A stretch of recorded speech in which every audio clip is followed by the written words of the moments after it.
KaraokeBooks. The Bride of Lammermoor. Written by Walter Scott. Audiobook.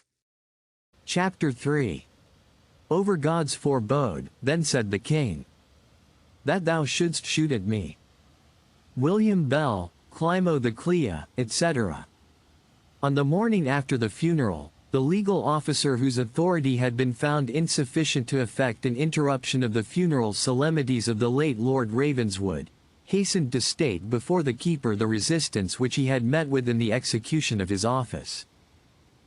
The statesman was seated in a spacious library, once a banqueting room in the old castle of Ravenswood, as was evident from the armorial insignia still displayed on the carved roof, which was vaulted with Spanish chestnut, and on the stained glass of the casement, through which gleamed a dim yet rich light on the long rows of shelves, bending under the weight of legal commentators and monkish historians, whose ponderous volumes formed the chief and most valued contents of a Scottish historian, library of the period.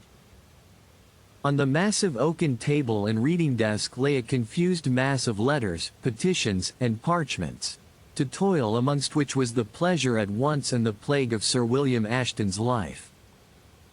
His appearance was grave and even noble, well becoming one who held an high office in the state, and it was not save after long and intimate conversation with him upon topics of pressing and personal interest, that a stranger could have discovered something vacillating and uncertain in his resolutions, an infirmity of purpose, arising from a cautious and timid disposition, which, as he was conscious of its internal influence on his mind, he was, from pride as well as policy, most anxious to conceal from others. He listened with great apparent composure to an exaggerated account of the tumult which had taken place at the funeral, of the contempt thrown on his own authority and that of the church and state. Nor did he seem moved even by the faithful report of the insulting and threatening language which had been uttered by young Ravenswood and others, and obviously directed against himself. He heard, also, what the man had been able to collect, in a very distorted and aggravated shape, of the toasts which had been drunk, and the menaces uttered, at the subsequent entertainment. In fine, he made careful notes of all these particulars, and of the names of the persons by whom, in case of need, an accusation, founded upon these violent proceedings, could be witnessed and made good, and dismissed his informer, secure that he was now master of the remaining fortune, and even of the personal liberty, of young Ravenswood. When the door had closed upon the officer of the law, the Lord Keeper remained for a moment in deep meditation, then, starting from his seat, paced the apartment as one about to take a sudden and energetic resolution. Young Ravenswood, he muttered, is now mine. He is my own. He has placed himself in my hand, and he shall bend or break. I have not forgot the determined and dogged obstinacy with which his father fought every point to the last, resisted every effort at compromise, embroiled me in lawsuits, and attempted to assail my character when he could not otherwise impugn my rights. This boy he has left behind him, this Edgar, this hot-headed, hair-brained fool, has wrecked his vessel before she has cleared the harbor. I must see that he gains no advantage of some turning tide which may again float him off. These memoranda, properly stated to the Privy Council, cannot but be construed into an aggravated riot, in which the dignity both of the civil and ecclesiastical authorities stands committed. A heavy fine might be imposed. An order for committing him to Edinburgh or Blackness Castle seems not improper. Even a charge of treason might be laid on many of these words and expressions, though God forbid I should prosecute the matter to that extent. No, I will not. I will not touch his life, even if it should be in my power, and yet, if he lives till a change of times, what follows?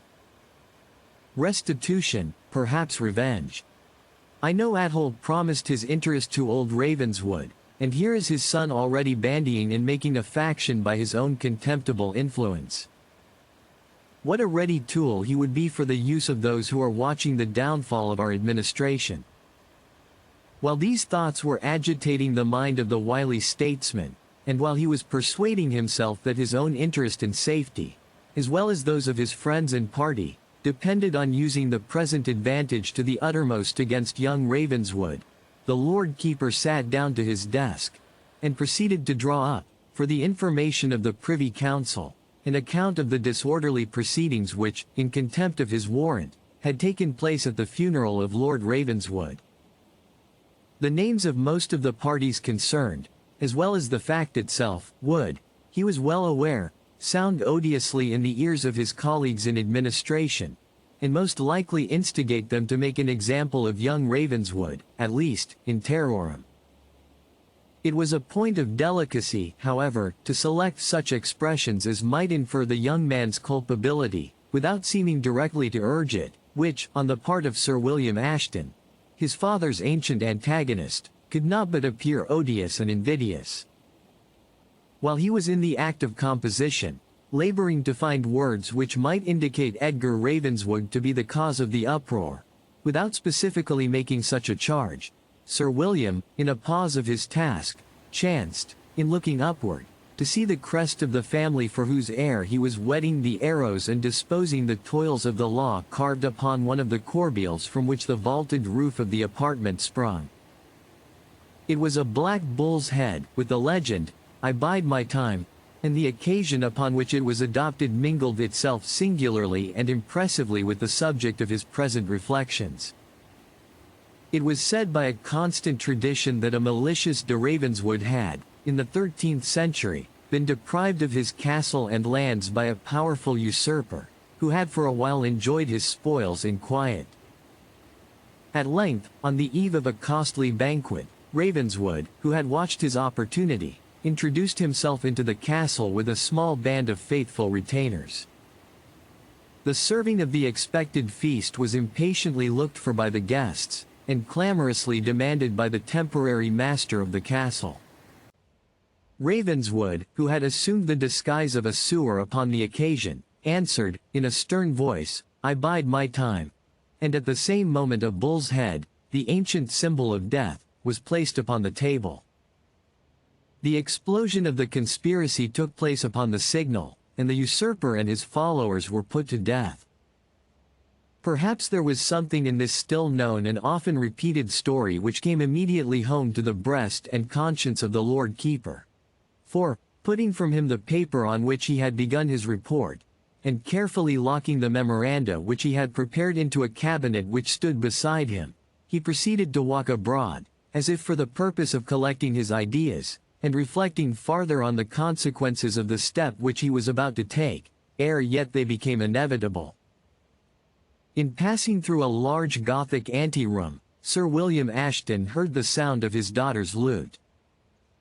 Music, when the performers are concealed, affects us with a pleasure mingled with surprise, and reminds us of the natural concert of birds among the leafy bowers. The statesman, though little accustomed to give way to emotions of this natural and simple class, was still a man and a father. He stopped, therefore, and listened, while the silver tones of Lucy Ashton's voice mingled with the accompaniment in an ancient air, to which someone had adapted the following words. "Look not thou on beauties charming. Sit thou still when kings are arming. Taste not when the wine-cup glistens. Speak not when the people listens. Stop thine ear against the singer. From the red gold keep thy finger.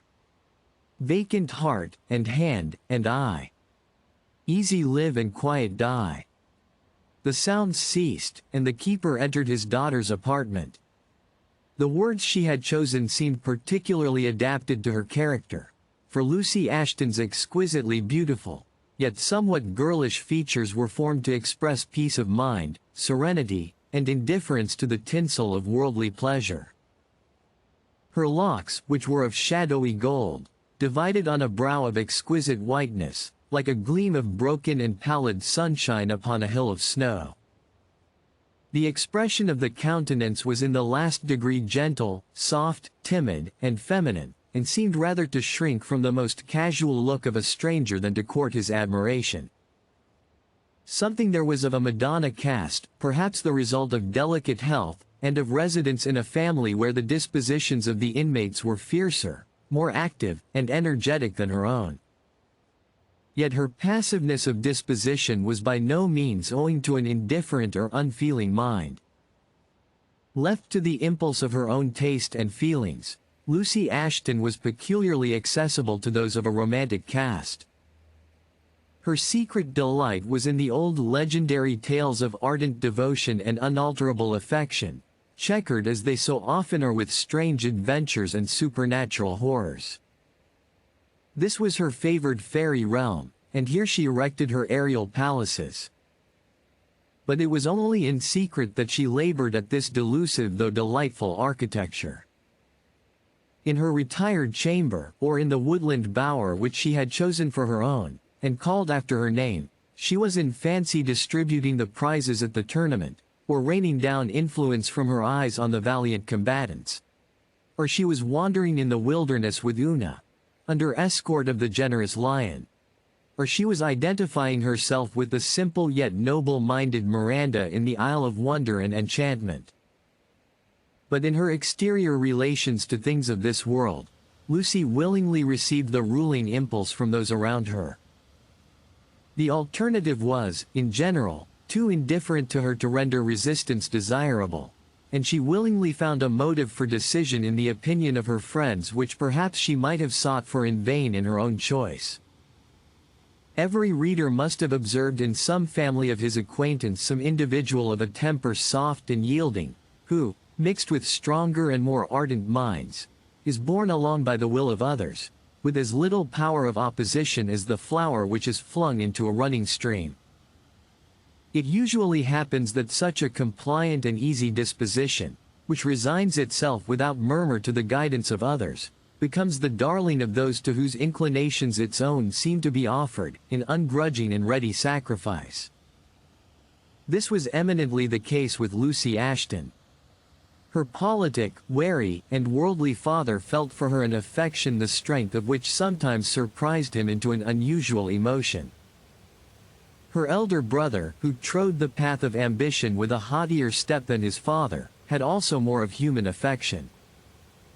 A soldier, and in a dissolute age, he preferred his sister Lucy even to pleasure and to military preferment and distinction.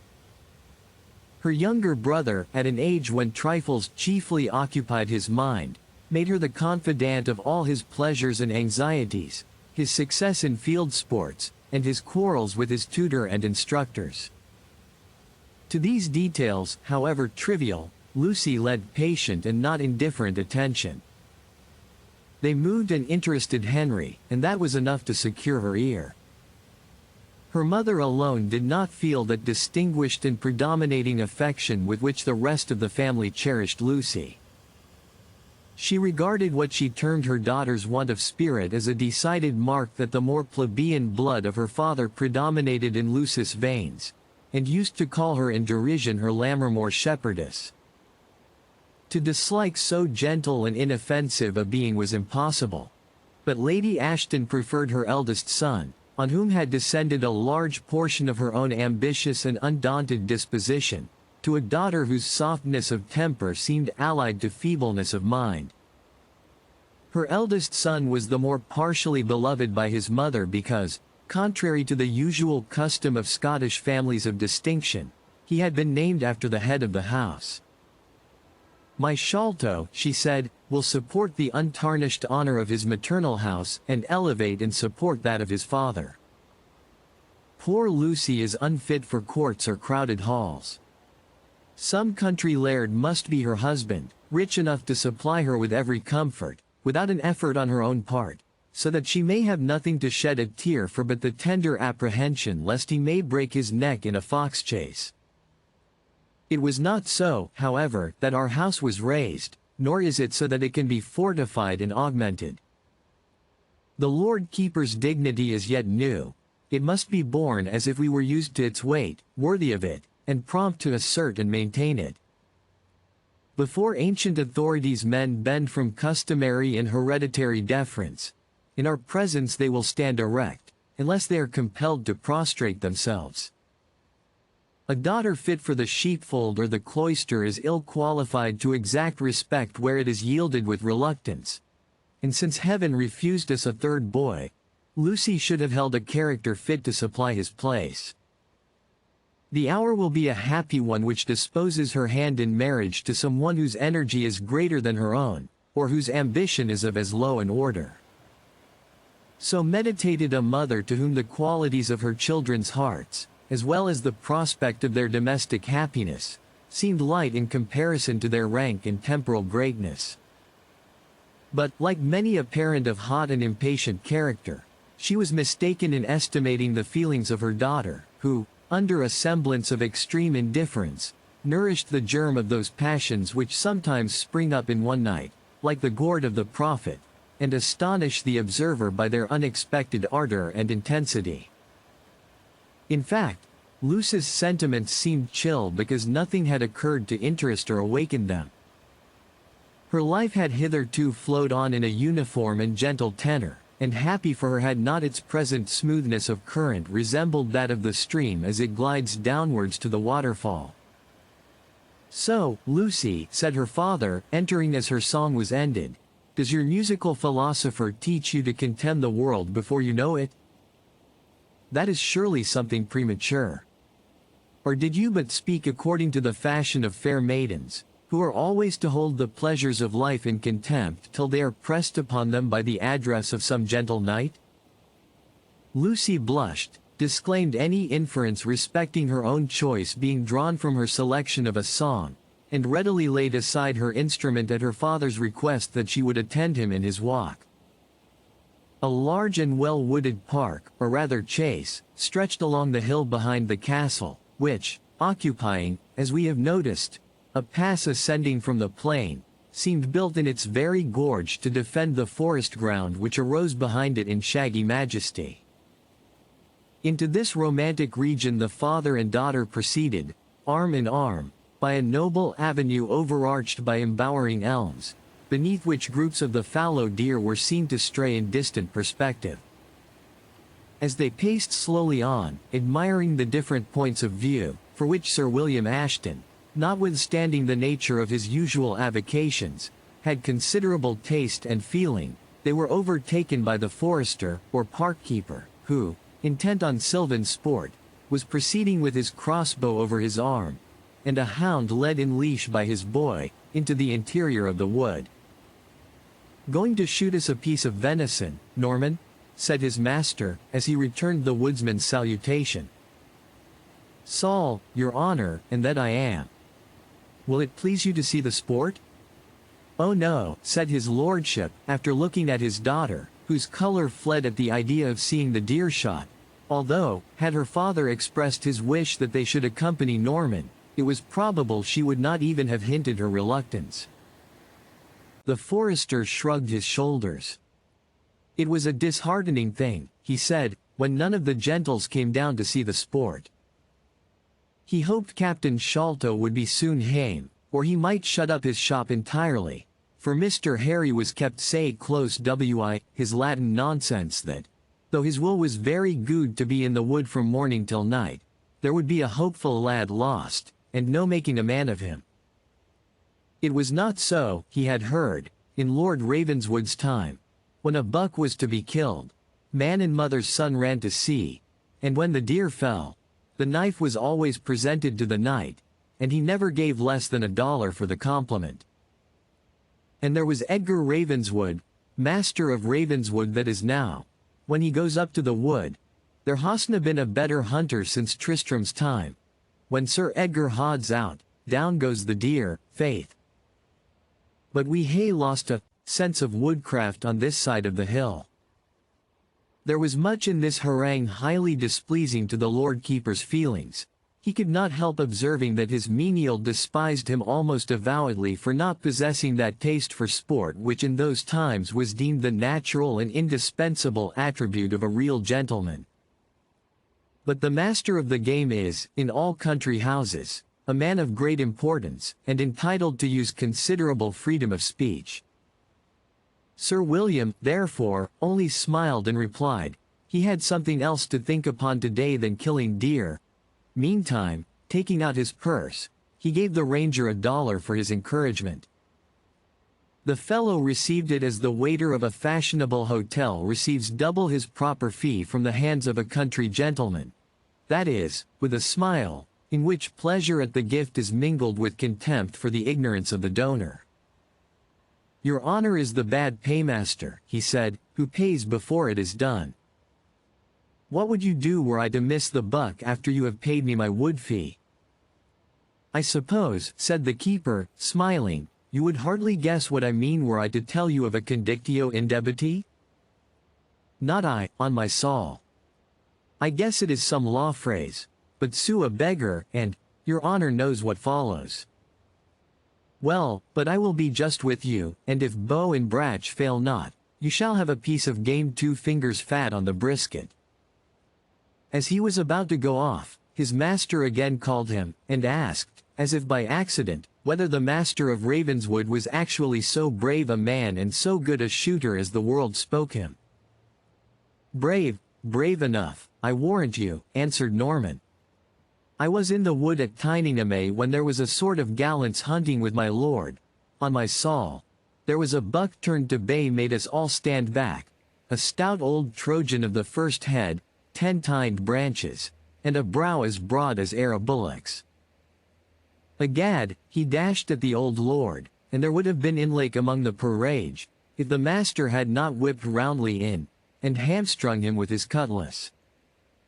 He was but 16 then, bless his heart." "And is he as ready with the gun as with the couteau?" said Sir William. "He'll strike this silver dollar out from between my finger and thumb at 80 yards, and I'll hold it out for a gold merk. What more would ye have of eye, hand, lead, and gunpowder?" "Oh, no more to be wished, certainly," said the Lord Keeper, "but we keep you from your sport, Norman." "Good morrow, good Norman." And, humming his rustic roundelay, the yeoman went on his road, the sound of his rough voice gradually dying away as the distance betwixt them increased. The monk must arise when the matins ring. The abbot may sleep to their chime. But the yeoman must start when the bugles sing. "'Tis time, my hearts, 'tis time. There's bucks and rays on Bilhope Braes.